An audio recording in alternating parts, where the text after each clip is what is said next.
Nene Leon, ano ba ang problema na nakikita nyo sa 2016 elections because of yung kultura ng mga botante? Kasi po sa pag-aaral ng mga tao, sinasabi na ang Pilipino ay bumoboto ayon sa tao na makakatulong sa kanyang pamilya. So, anong sama nun? Hindi, kasi hindi niya iniisip yung kapakanan ng buong bansa.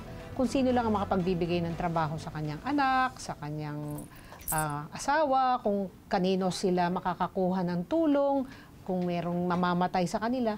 So, personal ang tingin nila sa isang kandidato, hindi yung magagawa ng isang kandidato para sa buong bansa.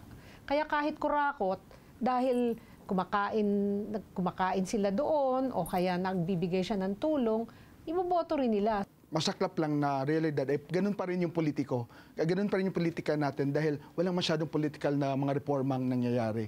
Ganun pa rin, wala tayong masyadong malakas na political party system, maraming political dynasty, sandamakmak pa rin ang EPAL, nakikita naman natin. So halos ganun pa rin yung kalakaran sa pamumulitika. Ang ibig sabihin, talagang walang hope na tayo? Ano ba naman kayo? May hope naman. Kasi nakikita naman natin, like for example, sa anti-EPAL, of which I'm a part of, nakita natin na from 2010 to 2013, malaki yung naging improvement. Kasi mas naging stricto, for example, yung Commission on Election, naging mas maingay yung taong bayan through anti-EPAL. Nagpo-post sila ng mga pictures ng mga EPAL ng mga politiko sa Kabaong, sa Candy, sa mga tarpaulin nila. So mas dumami yung clamor na nag-iingay. At saka palagay ko, ma'am, ang talagang yung popularidad, sabihin na lang natin si Manny Pacquiao, di ba?